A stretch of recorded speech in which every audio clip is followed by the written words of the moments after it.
Dan kita masih dalam kitab sholat dan kita akan masuk insya Allah di pasal ke-15 masalah anjuran melaksanakan sholat di awal waktu. Dan terus kita mengingatkan teman-teman sekalian adalah sholat adalah pondasi agama. Sholat adalah awal dari segalanya. Anda kalau mau memperbaiki sesuatu, maka mulai dari sholat. Baik itu kehidupan dunia maupun akhirat Anda. Ya, baik itu urusan dunia maupun urusan akhirat Anda. Sholat penentunya. Dan kalau Anda juga merusaknya, maka secara otomatis akan rusak yang lainnya. Dan Nabi SAW sudah mengingatkan masalah itu dalam hadis yang pernah kita bahas. Bagaimana sholat adalah awal amal yang dihisab hari kiamat. Kalau dia telah baik, maka beruntunglah dia. Dan kalau dia rusak, maka rusaklah dia. Atau rugilah dia. Jadi dalam hadis lain, dia akan membantu yang lainnya. Dan kalau dia baik dan kalau dia buruk, maka akan mengganggu yang lainnya. Oleh karena itu sholat adalah asas segalanya. Anda mau mulai kehidupan Anda supaya lebih baik, mulai dengan menjaga sholat awal waktunya, wudunya, ya, gerakannya, bacaannya, konsentrasi, semua itu Anda jaga. Dan mulai dari sholat wajib aja dulu. Subuh, duhur, asar, maghrib, isya. Lalu kemudian setelah itu Anda coba masuk ke sholat-sholat sunnah. Jadi lebih menikmati sholat itu. Makanya Nabi SAW mengatakan, Innama ju'ila qurratu aini fis sholat. Allah telah menjadikan ketentraman hatiku, mataku, ya, kesejukan mataku itu di sholat. Maksudnya ketentraman hidup. Ya, Nabi SAW kalau ada apa-apa beliau langsung mengerjakan sholat. Ya, sehingga beliau mendapatkan jalan keluar dari Allah Subhanahu wa ta'ala. Nah, salah satu yang sangat ditekankan adalah menjaga sholat di awal waktu. Ya. Awal waktunya adalah begitu azan Anda sudah ikut sholat. Ya. Makanya salah satu ulama salaf dulu pernah berkata pada saat mewasiatkan kepada murid-muridnya, aku sarankan, aku nasihatkan kepada kalian, janganlah pernah ada perintah Allah yang kalian tidak hadir di situ. Ya, kayak azan, sholat udah langsung ada hadir di awal-awal waktunya. Ya. Dan saya juga sarankan atau nasihatkan kepada kalian, jangan pernah kalian ada di tempat yang dan waktu di mana Allah larang kalian di situ. Kesempatan-kesempatan bermaksiat Anda hindari semuanya. Nah, itu yang dimaksud. Baik, kita akan masuk teman-teman sekalian pasal ke-15 insya Allah. Setelah tentu kita sudah menyelesaikan 14 ya, hadis, ya. Lebih dari 14 hadis tapi 14 urutan nomor ya. Di pasal sebelumnya, tepatnya pasal anjuran sholat secara mutlak dan keutamaan ruku, sujud dan juga khusyuk. Bagaimana keutamanya sangat besar sekali kalau orang itu konsentrasi dan memberikan hak sholat itu. Dan hadis terakhir yang kita bahas adalah hadis 14D ya. Di urutan 14 ada 4 hadis A, B, C, D. Saya langsung baca hadis terakhirnya, yaitu sabda Nabi SAW, khamsu salawatin iftaradahunna Allah Ta'ala man ahsana wudu'ahunna wa sallahunna liwaqtihinna wa atamma ruku'ahunna wa sujudahunna wa khusyu'ahunna kana lahu 'ala Allahi ahdun an yaghfira lahu. Salat 5 waktu yang difardukan oleh Allah Ta'ala. Barang siapa yang berwuduk dengan baik untuknya, dimulai dari wuduk, melaksanakannya pada waktunya, awal waktu, menyempurnakan rukuknya, dan tidak tergesa-gesa, Allahu Akbar, rukuk dulu tenang, kemudian baru i'tidal, sujudnya dan khusyuknya, konsentrasinya, maka dia mendapatkan janji dari Allah untuk diampuni, ya, dan ini hadis sangat mulia ya. Kita akan masuk insya Allah hadis pada kesempatan ini, semoga Allah berkahi, 397. Urutan pertama dalam pasal anjuran melaksanakan sholat di awal waktu, yang berbunyi dari Abdullah bin Mas'ud radhiyallahu anhu, dia berkata, Sa'altu Rasulullah sallallahu alaihi wasallam ayyul a'mali ahabbu ila Allah? Qala as-salatu ala waqtiha. Qultu thumma ay? Qala birrul walidain. Qultu thumma ay? Qala al-jihadu fi sabilillah. Qala haddathani bihinna Rasulullah sallallahu alaihi wasallam walau istazadtuhu lazadani. Aku bertanya kepada Rasulullah sallallahu alaihi wasallam, amal apa yang paling dicintai oleh Allah? Ini pertanyaan sangat jeli dari seorang sahabat ini. Langsung tanya, yang paling Allah cintai amalan apa? Maka beliau sallallahu alaihi wasallam menjawab, salat pada waktunya. Aku bertanya, kemudian apa? Beliau menjawab sallallahu alaihi wasallam, berbakti kepada kedua orang tua. Aku bertanya lagi, kemudian apa? Beliau menjawab, jihad di jalan Allah.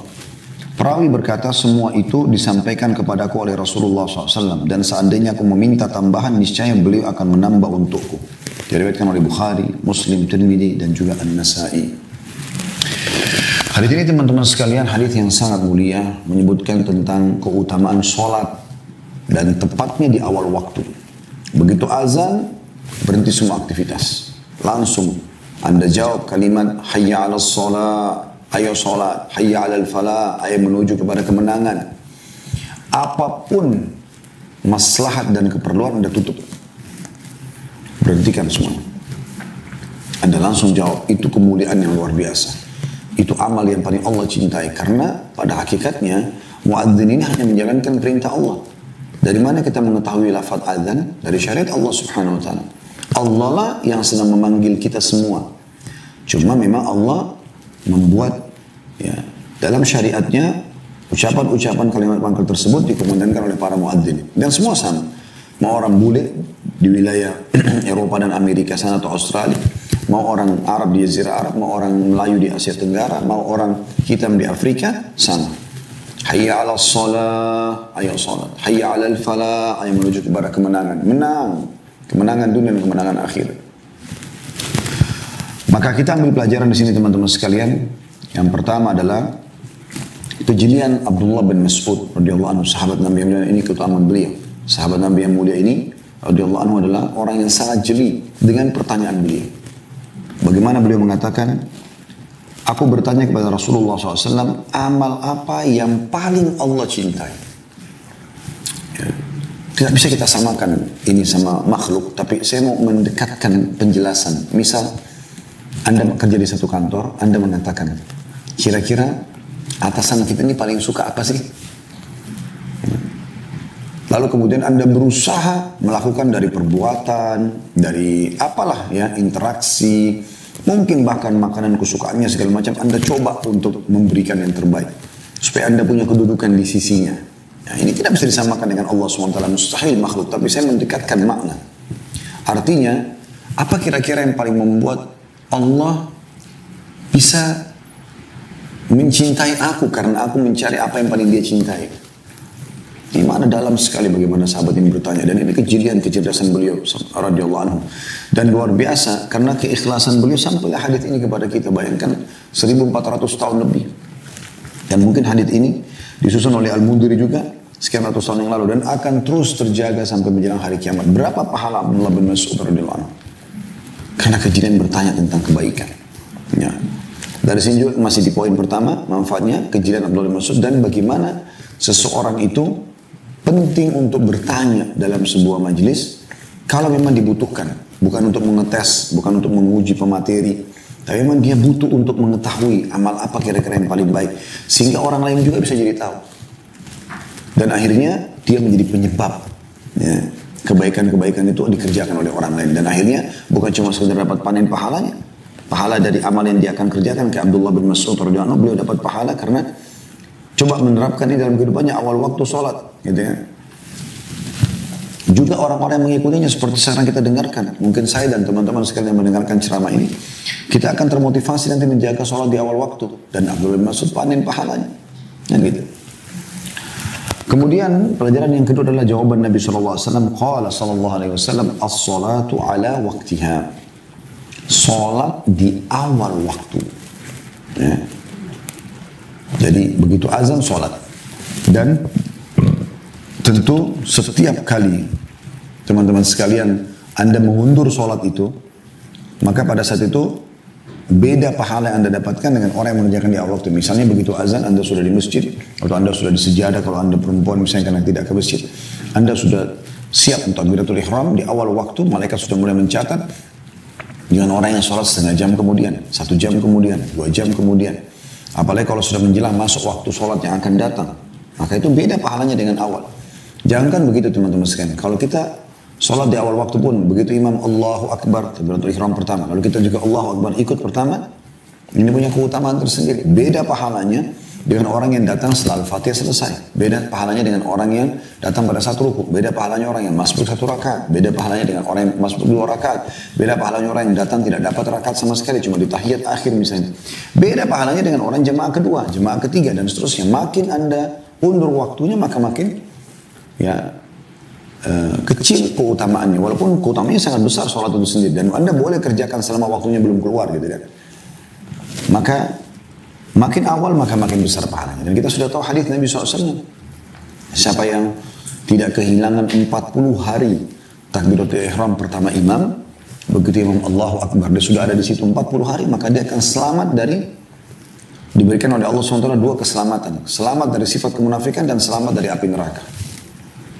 Karena keutamanya sangat besar masalah sholat itu di awal waktu.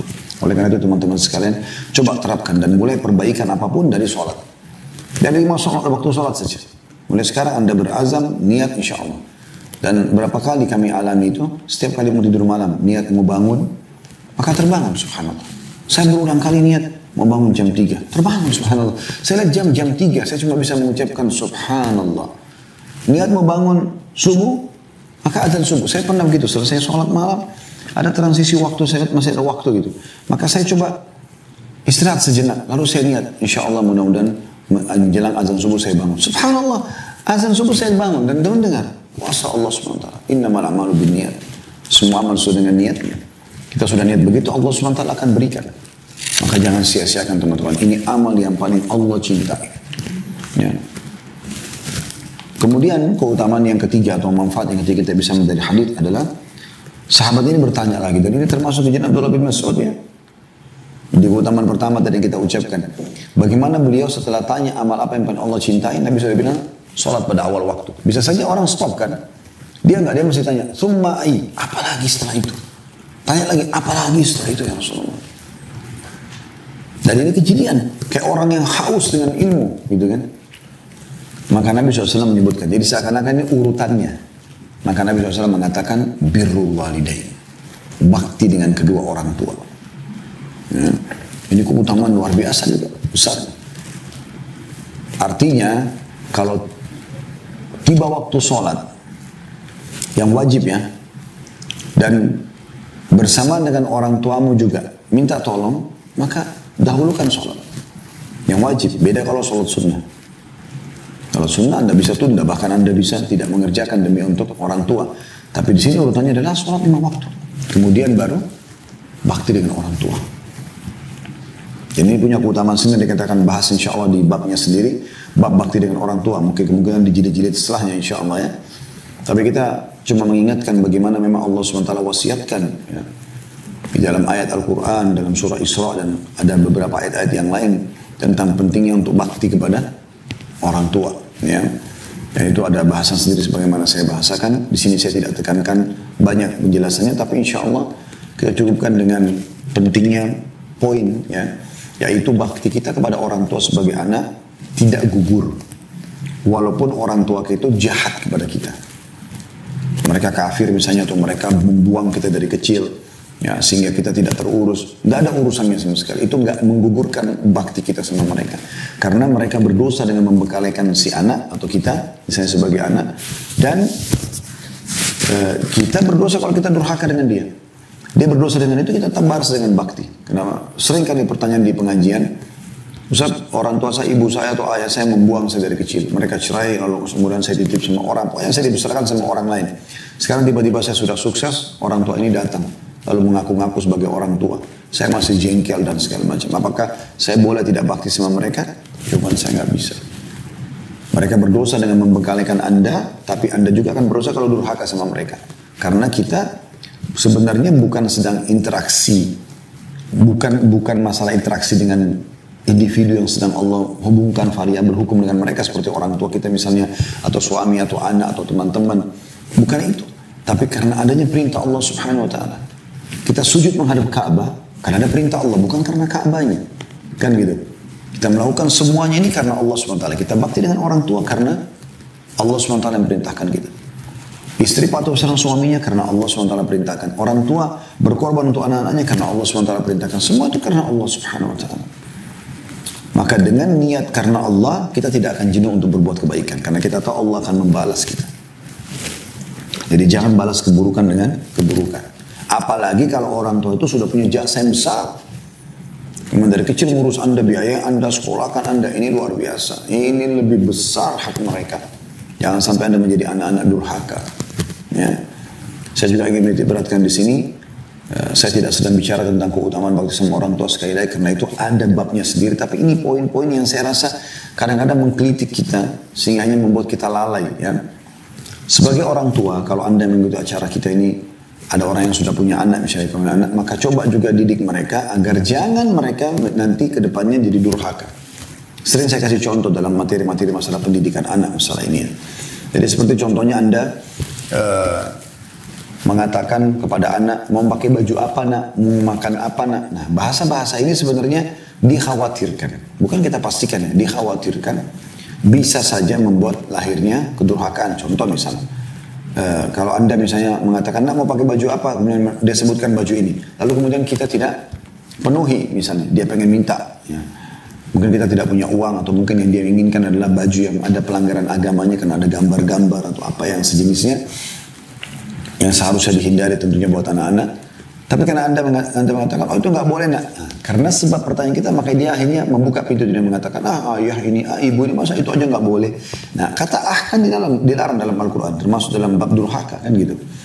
Nah, demikian juga dengan misalnya seorang ibu mengatakan pada anaknya, nak mau makan apa? Udah nggak usah ditanya, hidangkan, ajarkan kepada mereka kebiasaan untuk patuh. Karena memang Allah menyuruh anak-anak patuh sama orang tua kan. Nah, patuh berarti mereka tidak membantah, otomatis itu selama bukan maksiat kepada Allah SWT. Maka hidangkan dan katakan, baca bismillah tangan kanan, nak ini rezeki kita hari ini. Biasakan mereka begitu. Tapi nak mau makan apa? Dia bilang misalnya ayam goreng. Kemudian Anda mengatakan, baiklah besok ibu masakin ya. Kita bicara misalnya ibu, karena ibu yang lebih dominan untuk masak misalnya. Kemudian besok ibu lupa. Lalu kemudian pada saat dibuka 7 saji, misalnya si anak menanyakan, bu mana masakan, mana pesanan saya? Ibu mengatakan, oh ibu lupa nak, maaf ya. Bisa saja kan dari sendiri mengatakan, ibu ini. Misal. Kan keluar lagi kata Allah mengatakan, wala taqul lahuma uffin. Jangan pernah ucapkan kepada mereka kalimat gitu. Maka muamalah kita dengan Allah Subhanahu Wa Taala. Sabar menghadapi mereka. Ya, mereka kasar kah? Mereka jauh dari agama kah? Ya, apa saja. Sabar saja. Selama mereka tidak menyuruh kita maksiat. Kita bakti dengan mereka. Utsman bin Affan radhiyallahu anhu terkenal sangat bakti dengan ibunya, sampai-sampai dia tidak mau memandang mata ibunya. Ya, seperti itu. Bagaimana mereka berbakti. Ya. Baik, kemudian pesan yang keempat yang kita bisa dari hadits adalah Abdullah Mas'ud bertanya lagi, "Tsumma ai?" Apalagi setelah bakti sama orang tua? Maka kata Nabi SAW, al-jihadu fi sabilillah, berperang di jalan Allah. Ini juga punya keutamaan sendiri. Nanti akan ada babnya insyaAllah, khusus membahas masalah bab jihad. Ya. Bagaimana keutamaannya sangat besar sekali. Di saat memang Allah Subhanahu Wa Taala memudahkan itu buat kita, maka jangan disia-siakan tentunya ya. Bagaimana seorang muslim berusaha berjihad, membela agama Allah Subhanahu Wa Taala pada saat dibutuhkan. Ya. Dan dia selalu mempunyai persiapan masalah itu. Kata Nabi SAW, makbarra kadama abdi bisabilillah fatamassuhun nar. Dalam hadis sahih, dua telapak kaki seorang hamba yang tersentuh debu medan perang tidak akan disentuh oleh api neraka. Karena ada juga sahabat mengatakan, ya Rasulullah, pahala apa kira-kira ya yang bisa menyamai jihad? Maka kata Nabi SAW, saya tidak menemukan. Maksudnya adalah tentu selain sholat dan bakti sama orang tua, karena hadis ini menyebutkan urutannya ya. Maka ini punya keutamaan sendiri. Kalau Abdullah bin Mas'ud mengatakan, ya,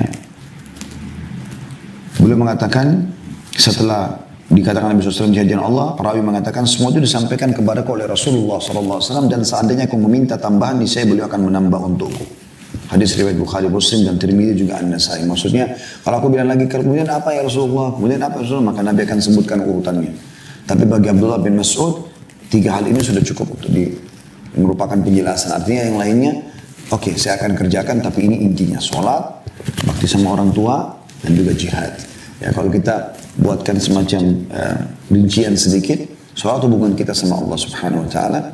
Ya, kemudian bakti sama orang ini yang terbaik dalam hubungan dengan Allah SWT. Kemudian bakti dengan orang bakti sama orang tua terbaik hubungan dengan manusia. Kemudian jihad adalah yang terbaik untuk membela agama Allah SWT dan menyebarkan agama Allah. Selanjutnya adalah hadis urutan 398 dari awal kita belajar, ini hadis nomor 2 dalam pasal kita dengan sanad sahih dari seorang laki-laki dari sahabat Rasulullah SAW. Dia berkata, su'ila Rasulullah SAW ayyul amali afdal, qala syu'bah, au dalam kurung ya, qala afdalul amal dalam kurung qala as-salatu li waqtiha wa birrul walidain wal jihad. Rasulullah SAW ditanya, amal apa yang paling utama? Ya. Syu'bah atau perawi hadis berkata, atau dalam kurung, dia bertanya, seutama-seutama amal. Maka Nabi SAW menjawab, sholat pada awal waktu atau pada waktunya, berbakti pada kedua orang tua dan jihad. Diriwayatkan oleh Ahmad dan rawi-rawi juga dijadikan hujjah dalam as-sahih. Maksudnya dijadikan sebagai rujukan juga. Ya, dan orang-orang terpercaya yang meriwayatkan hadits ini. Hadits ini kurang lebih sama. Ya, penjelasannya dengan sebelumnya dan urutannya juga sama. Sholat di awal waktu, bakti sama orang tua dan jihad. Maka penjelasan sama dengan penjelasan tadi yang sebelumnya. Kita akan langsung masuk teman-teman sekalian di hadis nomor 399. Yaitu urutan 3 dalam pasal kita dengan sanad sahih di ghairihi. Sahih karena dikuatkan dengan riwayat-riwayat lain.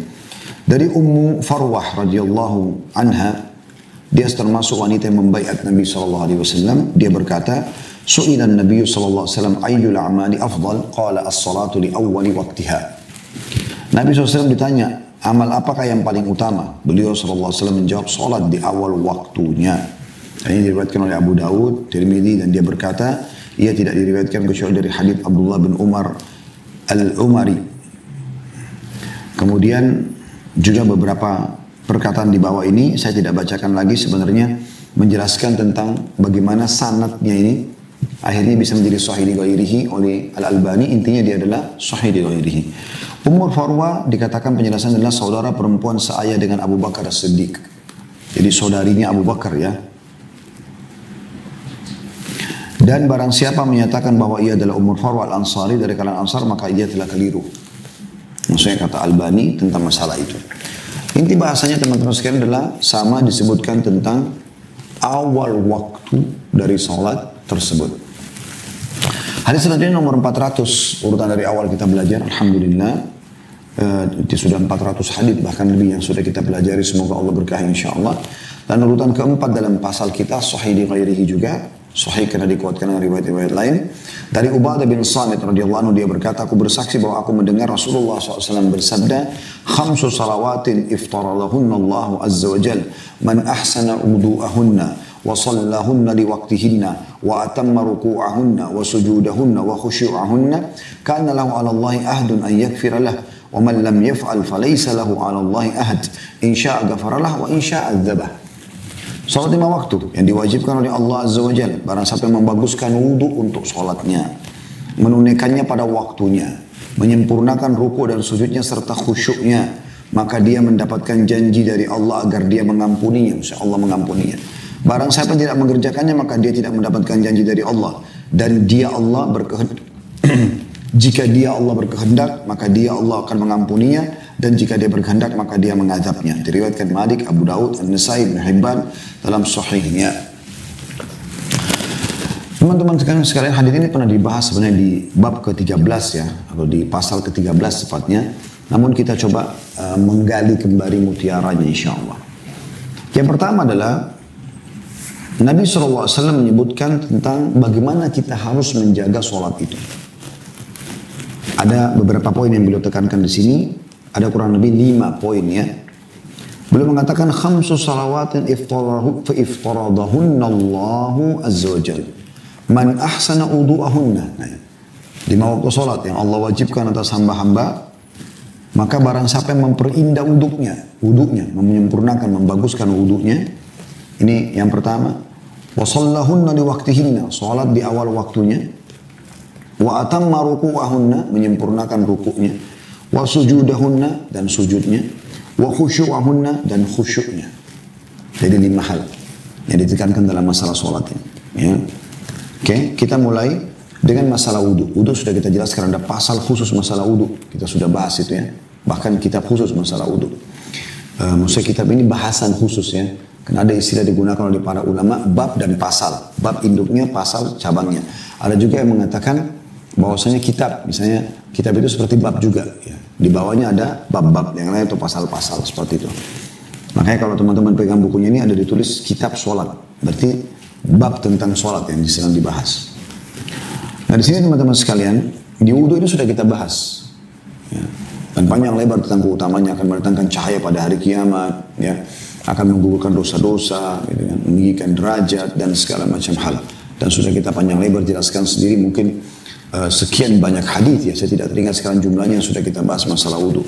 Intinya teman-teman selalu jaga wudhu dan memperbagus, di sini dijelaskan gitu, membaguskan, menyempurnakan setiap gerakannya. Pastikan satu kali ini semua kena, 2 kali, 3 kali semuanya kena. Ambil air, kumur-kumur, pastikan semua rongga mulut kena. Dihirup istinsyak ke hidung dengan kuat lalu dikeluarkan, dan namanya istinthar dari hidung. Kecuali Anda sedang puasa maka tidak dikeraskan. Sebagaimana Nabi SAW mengatakan, balighu fil istinsyak illa an takunu sha'iman. Ya.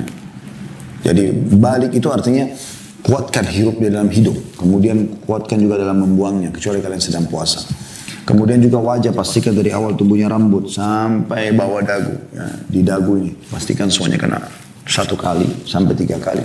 Kemudian juga tahap telapak tangan sampai siku, pastikan siku. Sering saya ingatkan masalah ini, hati-hati yang di bawah sini. Sering kali tidak kena air, ya, orang buru-buru ditarik, dan juga lipatan di sini, ya, yang biasanya tidak kena air, dipastikan semuanya. Ya, karena sah wudhu Anda, sah sholat Anda. Ya, kan? Karena pengaruh dalam masalah itu, wudhunya salah atau tidak wudhu tidak akan diterima sholatnya. Ya. Kemudian juga kiri seperti itu, kemudian kepala dipastikan di awal tumbuhnya rambut ditarik sampai ke tengkuk kita, ke batang leher, dan ditarik lagi ke depan, kemudian baru jadi telunjuk masuk ke kuping, dan ini jadi ibu jari mutar di belakang, kemudian telapak kaki sampai mata kaki kanan dipastikan itu minimal, usahakan lebih, kemudian juga sebelah kiri. Nikmati wudhu itu dan usahakan ada selalu dalam keadaan wudhu. Ya. Ini dinukil dari beberapa kisah. Kemarin sempat saya membimbing tur muslim ke Turki. Pada saat saya mendengarkan kisah atau coba mengorek kisah-kisah sebagian sultan yang ada di Utsmaniyah, ada salah satunya itu yang kelebihannya selalu menjaga wudhu, selalu menjaga wudhu, dan itu sudah dilakukan oleh para salafus saleh dan banyak hadis memang masalah itu. Ya, jadi dia selalu dalam keadaan wudhu pada saat mau tidur, begitu mau tidur langsung segera wudhu lagi, batal wudhu lagi, seterusnya begitu. Ya, itu keutamaan yang luar biasa gitu. Ya, bagus sekali, sehingga selalu dalam keadaan suci. Ya. Saya berharap teman-teman bisa kembali ke bab wudhu kita khususnya. Kemudian yang kedua wasiatnya adalah wasallahunna li waqtihinna, ini saksi bahasan kita, dan sholat di awal waktu. Ingat selalu azan berhenti semua aktivitas. Azan berhenti semua aktivitas. Ya. Jangan ada darurat lagi banjir, lagi apa ya segala macam itu. Orang lagi operasi, nggak mungkin tinggalkan pasien bisa meninggal. Misal contoh itu berbeda. Ya. Kemudian yang ketiga adalah ruku'ahunna, ruku'. Dikatakan dalam riwayat Nabi SAW kalau ruku' ya, itu sampai kalau ditaruh wadah air tidak tumpah. Jadi Anda usahakan ada cermin di rumah, di kamar yang Anda ruku' selain lagi sholat, lagi tidak sholat, Anda ruku', Anda perhatikan baik-baik. Saya biasa lakukan itu di rumah. Setelah pasti sudah benar, maka pertahankan cara seperti itu. Karena ini punya keutamaan sendiri. Kemudian sujud juga. Yang kata Nabi SAW, umirtu an asjuda li sab'ati a'dha, aku diperintahkan sujud dengan 7 anggota tubuh. Dahi 1, dahi sama hidung 1. Ya. Jadi pastikan jangan cuma dahi tapi hidung juga kena. Kemudian kedua telapak tangan berarti 1, 2, 3. Kedua lutut berarti 4 sama 5. Kedua telapak kaki 6 dan 7. Kemudian juga telapak kaki dipastikan jari-jarinya semua kelipat dan dipertemukan antara kedua telapak kaki, jangan dibuka ya. Ini sudah ada insya Allah di YouTube, praktek sholat sudah kami praktekkan, insya Allah teman-teman bisa kembali lagi. Kemudian wasiat yang kelimanya, maksudnya di dalam keutamaan yang pertama, kita masih bahas keutamaan pertama dari hadis ya, yaitu kiat untuk khusyuk. Ya, kiat yang diajukan dalam sholat dengan 5, yang menjaga wudhu, yang menyempurnakan wudhu, sholat di awal waktu, menjaga rukuknya, sujudnya, dan juga kehusyukannya. Nah khusyuk ini teman-teman kiat-kiatnya adalah memahami apa yang menghadirkan hati, mengetahui keutamaan ibadah yang sedang kita kerjakan. Kemudian juga kita menyadari bahwasanya setiap gerakan dan bacaan itu akan ada pahalanya, sehingga kita tidak memberikan celah syaitan, tanda kutip, mencuri pahala itu dengan membuat kita mengkhayal misalnya. Kemudian mengerti apa yang sedang kita ucapkan. Anda sholat sudah berapa tahun sekarang? Masa Al-Fatihah aja nggak tahu artinya, atau iftitah nggak tahu artinya, atau inna atayna nggak tahu artinya, atau doa ruku, atau doa itidal, atau doa sujud, atau di antara dua sujud, doa salam, atau di tahiyat. Anda kan harus tahu semua itu. Harusnya Anda tahu masalah ini. Jadi ini teman-teman sekalian, kita khusyuk dan yang terakhir adalah usahakan jangan ada dosa. Maksimal mungkin bertobat kepada Allah karena dosa termasuk penyebab hilangnya kekhusyukan. Karena dosa itu yang awal sekali hilang dari kita adalah kenikmatan beribadah. Kita jadi malas beribadah, hilang kekhusyukannya. Kemudian pelajaran yang kedua yang kita ambil adalah sabda Nabi SAW, "Kana lahu 'ala Allahi ahdun an yaghfira lah." Yaitu janji Allah Subhanahu wa taala, siapa yang menjaga 5 hal tadi, wudhu yang sempurna, salat di awal waktu, menjaga ruku, menjaga sujud, menjaga khusyuan salat, maka janji dari Allah akan mengampuni dia. Ini keutamaan kedua, berarti pengampunan dosa dengan salat. Tapi tadi 5 hal itu dijaga. Pelajaran yang ketiga yang kita ambil adalah potongan hadits "Man lam yaf'al falaysa lahu 'ala Allahi ahad." Dan siapa yang tidak kerjakan tadi 5 hal itu, menjaga kesempurnaan wudunya, awal waktu sholat, ruku, sujud, dan juga kekhusyuan sholatnya, maka tidak ada janji dari Allah untuknya. Lalu dikatakan, insya'a ghafara lahu wa insya'a adzabah. Kalau Allah mau Allah ampuni, kalau Allah mau Allah siksa. Nah, di sini ini penting, ini kaidah penting teman-teman. Semua pelaku dosa besar dalam pemahaman Ahlus Sunnah wal Jamaah adalah dia tahta masyiah, di bawah naungan Allah Subhanahu wa taala. Selama bukan perbuatan murtad dari agama, syirik besar, kekafiran, maka dia di bawah masyiatillah. Kalau Allah mau, maksudnya keinginan Allah. Kalau Allah mau Allah ampuni, kalau Allah mau Allah siksa. Jadi tidak bisa langsung kita vonis. Kecuali orang kafir kita baru vonis dia masuk neraka. Tapi kalau selama dia bukan orang kafir, orang muslim walaupun banyak dosanya, kita mengatakan dia di bawah masyiatillah atau keinginan Allah Subhanahu wa taala. Baik, hadis selanjutnya, hadis 401 urutan 5 dalam pasal kita, hasan li ghairihi, ya, hasan, dan ini adalah hadis terakhir dalam pasal kita, ya. Diriwayatkan dari Ka'ab bin Ujrah radhiyallahu anhu, beliau berkata, "Kharaja alaina Rasulullah SAW wa nahnu 7 nafar. 4 min mawalina wa 3 min arabina. Mustadinina dhuhurana ila masjidihi. Faqala ma ajlasakum? Qulna jalasna nantadhiru as-salah. Qala fa'aramma qalila thumma aqbala alaina faqala hal tadruna ma yaqulu rabbukum? Qulna la. Qala fa inna rabbakum yaqul man shalla as-salata liwaqtiha wa hafadha 'alayha wa lam yudayyi'ha istighfafan bihaqqiha falahu 'alayya ahd an udkhilahu al-jannah wa man lam yusalliha liwaqtiha ولم يحافظ عليها استخفافا بحقها فلا أهد له علي إن شئت عذبته وإن شئت غفرت له." Rasulullah SAW, kata Ka'ab bin Ujrah radhiyallahu anhu, mendatangi kami sementara jumlah kami saat itu 7 orang. 4 orang kami adalah hamba sahaya kami dan 3 orang lagi dari orang-orang merdeka. Sambil kami menyandarkan punggung kami ke masjid beliau sallallahu alaihi wasallam. Lalu beliau sallallahu alaihi wasallam bertanya, "Apa yang membuat kalian duduk?" Kami menjawab, "Kami duduk-duduk menunggu sholat." Perawi berkata, maka Nabi diam sejenak, kemudian menghadap kepada kami dan bersabda, "Tahukah kalian apa yang difirmankan oleh Rabb kalian?" Kami menjawab, "Tidak."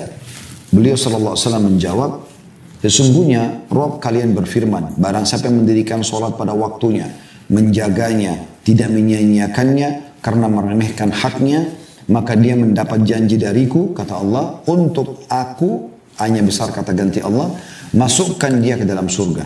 Dan barang siapa tidak mendirikannya pada waktunya, tidak menjaganya dan menyia-nyiakannya karena meremehkan haknya, maka dia tidak mendapatkan janji dariku. Jika aku berkehendak maka aku mengazabnya, dan jika aku berkehendak aku akan mengampuninya." Diriwayatkan oleh Tabarani dalam Mu'jam al-Kabir dan Mu'jam al-Awsat, juga Ahmad meriwayatkan dengan senada. Ya. Baik teman-teman sekalian, kita tutup insyaallah bahasan kita dengan hadis ini. Yang kita bisa ambil mutiaranya adalah keutamaan Ka'ab bin Ujrah radhiyallahu anhu, sahabat Nabi yang mulia. Sekali lagi saya ulangi, dan ini sering saya bahasakan, ada beberapa sahabat teman-teman yang jeli sekali. Mereka berusaha untuk menyampaikan hadis Nabi SAW tidak langsung pada penyampaian hadisnya, tapi coba menggambarkan situasi pada saat itu. Saya sudah sering bilang, mungkin bagi sebagian orang yang hidup pada saat itu tidak terlalu penting, karena mereka mengalaminya. Tapi bagi kita penting ini. Ya.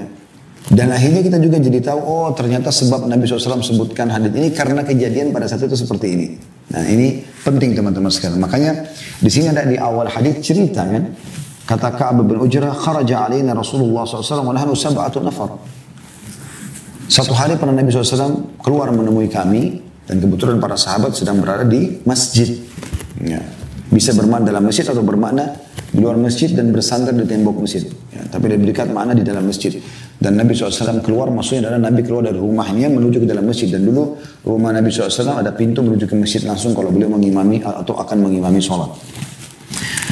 Maka dia ceritakan radhiyallahu anhu, keluar Nabi SAW menemui kami pada saat itu dan kami jumlahnya 7 orang. Nah penyebutan 7 orang ini sebenarnya bagi mereka pada saat itu tidak penting. Tapi mungkin bagi kita penting. Ternyata kita ambil pelajaran teman-teman sekalian. Nabi SAW pada saat menyampaikan wahyu itu tidak harus menunggu semua sahabat berkumpul. Nanti yang hadir menyampaikan kepada yang tidak hadir. Seperti itu. Ya, jadi kadang-kadang wahyu turun yang ada dengan Nabi SAW cuma 1 orang, cuma 2 orang, tergantung. Kasus kejadian, gitu kan? Kita tidak tahu. Seperti waktu Abu Bakar bersama Nabi SAW di dalam gua. Maka Nabi SAW berbicara berdua saja dengan Abu Bakar. Ini kita tahu karena Abu Bakar menyampaikan. Contoh, dan ada wahyu menyampaikan bagaimana Allah Subhanahu Wa Taala menenangkan Nabi Muhammad SAW pada saat itu. Dan Allah menceritakan bagaimana dia berkata, idh qala li sahibihi, pada saat dia berkata dengan atau kepada sahabat yang Muhammad SAW, Nabi Muhammad SAW ya, itu menyampaikan kepada Abu Bakar perkataannya, la tahzan innallaha ma'ana, jangan sedih karena Allah bersama kita. Nah ini Nabi SAW cuma bersabda kepada Abu Bakar, gitu kan. Begitu juga dengan kadang-kadang ada sekian orang. Nah, ini contohnya penyebutan ada 7 orang pada saat itu. Artinya yang betul-betul menghadapi hadits ini adalah 7 orang pada saat itu. Dan dirincikan lagi oleh Ka'ab bin Ujrah, ada 4 orang dari budak-budak, hamba sahaya. Ya, ini menandakan luar biasa bagaimana mereka yang terikat dalam keterbudakan tetap juga menjaga sholat di awal waktu ya. Pelajaran yang kedua adalah bagaimana pertanyaan Nabi SAW kepada mereka, ma ajlasakum. Ini pertanyaan penting. Ya. Apa yang membuat kalian kumpul? Dan ini bisa dikatakan bahwasanya boleh seseorang menanyakan orang yang sedang kumpul misalnya. Apalagi kalau memang orang-orang ini adalah orang-orang yang dibawa naungan dia. Kayak Nabi SAW seorang Nabi, ini semua umatnya. Seorang pemimpin negara, ini adalah semua masyarakat yang bisa ditanya, kenapa kalian kumpul di sini? Nah, ini menandakan juga pada saat itu belum masuk waktu sholat. Karena kalau sudah masuk waktu sholat, Nabi tidak perlu tanya kepada mereka. Jadi mereka rupanya sudah datang jauh sebelum waktu sholat masuk. Maka Nabi SAW tanya, ma ajlasakum. Berarti boleh seseorang pemimpin bertanya kepada masyarakat. Ini pemimpin perusahaan pada bawahannya. Tanya kenapa kalian kumpul. Atau teman sama temannya, orang tua sama anaknya. Yang pertanyaan penting. Supaya tahu kenapa mereka kumpul. Mungkin dia ditunggu, mungkin ada sesuatu yang mereka butuh bantuan dan segala macam. Potongan yang ketiga adalah jawaban Ka'ab bin Ujrah radhiyallahu anhu, jalasna nantadhirus shalah. Ya. Kami duduk untuk menunggu sholat. Jadi ini rahasianya. Ya. Beliau datang sebelum waktu azan untuk duduk di masjid menunggu. Jadi jangan sampai Anda anggap sia-sia ini. Karena ada orang kadang-kadang, teman-teman sekalian, dia mau ke masjid kalau sudah dengar azan. Atau dia baru pas dengar azan baru mau wudhu. Akhirnya azan selesai, dia baru juga selesai wudhu. Dia ke masjid, akhirnya dia sudah iqamah. Dia kehilangan sholat qabliyah, kehilangan doa yang mustajab antara azan dan iqamah, kehilangan takbiratul ihram pertama imam. Banyak keutamaan yang hilang dari dia. Harusnya sebelum azan kita sudah wudhu. Ya. Usahakan selalu punya wudhu ini. Kemudian azan sudah langsung anda ke masjid. Sehingga anda bisa mengikuti muadzin, ada keutamaannya. Mengucapkan muadzin, kata Nabi SAW. Kalau kalian dengarkan muadzin sedang mengumandangkan azan, ucapkanlah seperti yang diucapkan. Kecuali dalam kalimat hayya ala salat atau hayya ala falah, ucapkan la haula wala quwata illa billah. Kemudian juga kita bisa sholat qabliyah, kita bisa berdoa mustajab. Ya. Antara azan dan iqamah, kata Nabi SAW, doa antara azan dan iqamah yang tidak ditolak. Kemudian yang keempat adalah takbiratul ihram pertama ini. Dia tidak masbuk. Kita dapat dari awal pahala sholat dicatat berjamaah sudah kita ikut. Nah ini penting sekali. Ya. Kemudian pelajaran yang keempat teman-teman sekalian, Ka'ab bin Ujrah kembali menggambarkan fa'aramma qalilan thumma aqbala alaina. Maka Nabi SAW pada saat itu ya, mengatakan Nabi diam sejenak. kemudian menghadap kepada kami dan bersabda. Jadi pada saat itu maksudnya adalah sedang turun wahyu kepada beliau sallallahu alaihi wasallam. Jadi biasa Nabi SAW kalau sedang ada sesuatu ya yang ditanyakan atau ada sesuatu kejadian yang beliau akan jelaskan, biasanya wahyu langsung turun. Dan pada saat turun Nabi SAW terdiam sejenak. Ada beberapa metode tentunya. Nabi SAW mendengarkan suara lonceng, Nabi bermimpi sallallahu alaihi wasallam, Nabi kedatangan malaikat secara langsung diilhamkan di dalam hati beliau sallallahu alaihi wasallam. Sekian banyak cara. Tapi jelas sini dikatakan Nabi SAW diam sejenak. Kemudian beliau menghadap kepada kami dan bersabda. Nah ini setelah wahyu turun. Jadi artinya pada saat itu terdiamnya Nabi SAW karena wahyu sedang turun. Cukup banyak riwayat yang menjelaskan hal-hal yang seperti ini. Ini pelajaran yang kita bisa ambil. Tentunya yang tiga ya. Nah yang pertama tadi adalah keutamaan Ka'ab bin Ujrah. Yang kedua pertanyaan Nabi SAW. Yang ketiga tadi masalah menunggu solat. Yang keempat ini, pelajaran keempat adalah Nabi potongan dari hadis fa'aram maqalidan tsumma aqbala alaina. Beliau terdiam sejenak, Nabi SAW kemudian menghadap kepada kami. Maksudnya adalah pada saat itu wahyu turun. Pelajaran yang kelima yang kita bisa ambil adalah bagaimana kata Nabi SAW, hal tadruna ma yaqulu rabbukum. Apakah kalian tahu apa yang Tuhan kalian telah firmankan? Maksudnya karena perbuatan kalian ini. Langsung wahyu turun kepada aku dan Tuhan kalian telah berfirman. Dan ini metode yang Nabi SAW lakukan adalah metode pertanyaan yang mengundang, yang memancing perhatian ekstra dari audiens ya. Apakah bisa saja Nabi SAW mengatakan sesungguhnya Tuhan kalian telah berfirman? Tidak, Nabi SAW mengatakan apakah kalian tahu apa yang Tuhan kalian lakukan? Maksudnya saya baru dapat wahyu ini. Tuhan kalian menyampaikan sesuatu. Apa kalian tahu? Tentu saya hamba tidak tahu.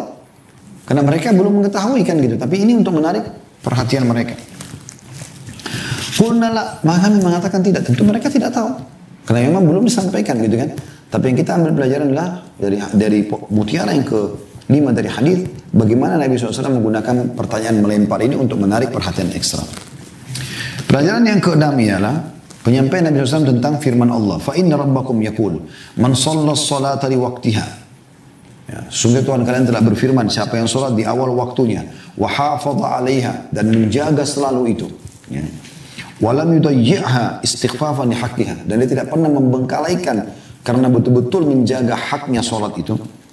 Falahu alayya ahad, maka dia akan mendapatkan janji dariku, kata Allah, an udkhilahul jannah, aku akan masukkan dia ke dalam surga. Ya, ini keutamaan yang luar biasa teman-teman. Kalau hadis yang sebelumnya tadi, hadis nomor 4 ya, itu adalah janji dari Allah, Allah akan ampuni dosa. Kalau di sini Allah berjanji secara langsung pada Nabi Muhammad SAW akan memasukkan dia ke dalam surga. Nikmat apa lagi teman-teman? Diampuni dosa, masuk ke dalam surga. Demi Allah ini nikmat terbesar. Andai saja kita mendapatkan tiket ini, udah luar biasa. Dan ini tiket yang kita sedang bahas sekarang. Ini tiketnya tinggal Anda ambil, amalkan. Sholat di awal waktu, jaga kekhusyuannya, ya, wudunya, awal waktunya, sujudnya, rukuknya, khusyuknya. Tahu nilainya sholat itu. Dijamin, Allah berjanji. Waman asdaqu minallahi qila, siapa yang lebih jujur daripada Allah dari perkataan atau penyampaian. Ya. Innallaha la yukhliful mi'ad, Allah tidak pernah pungkiri janjinya. Allah mengatakan falahu alayya ahad, maka orang yang jaga tadi sholat itu awal waktunya ya, dan selalu istiqomah, berusaha istiqomah di situ menjaga sampai dia meninggal dunia, maka ada janji dariku. Apa janjinya? An udkhilahul jannah, aku pasti akan masukkan dia ke dalam surga. Dan ini keutamaan yang luar biasa teman-teman, di mana kita bisa mendapatkan keutamaan ini tinggal kita jaga sholat. Ini keutamaan mutiara yang ke-6 dari hadis. Yang ke-7 teman-teman sekalian adalah sebaliknya, kata Nabi SAW, Allah berfirman, "Man lam yusalliha li waqtiha", sampai tidak sholat di awal di waktunya, "walam yuhafid 'alaihi istighfafan bihaqqiha", dan tidak menjaga dengan memberikan haknya sholat itu, seakan-akan sholat nggak masalah gitu. Awal waktu, akhir waktu nggak ada masalah. Fala ahdu alayya, tidak ada janji dariku. Kata Allah SWT, in syi'tu azabtu, kalau aku mau aku menghukumnya, wa in syi'tu ghafartulah, kalau aku mau aku akan ampuni dia. Berarti ada ancaman teman-teman sekalian bagi orang yang melalaikan sholat. Ya, makanya Allah bilang dalam surah Al-Ma'un, wa wailun lil musallin, kecelakaan bagi orang yang sholat, alladzina an sholatihim sahun, mereka orang yang dalam sholatnya lalai. Sahun sebagian ulama mengatakan sengaja mengundur-mundur sampai keluar di waktu sholat yang akan datang.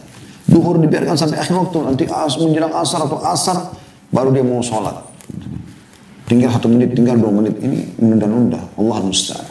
Semoga Allah maafkan kalau lalu kita pernah kerjakan itu, insya Allah.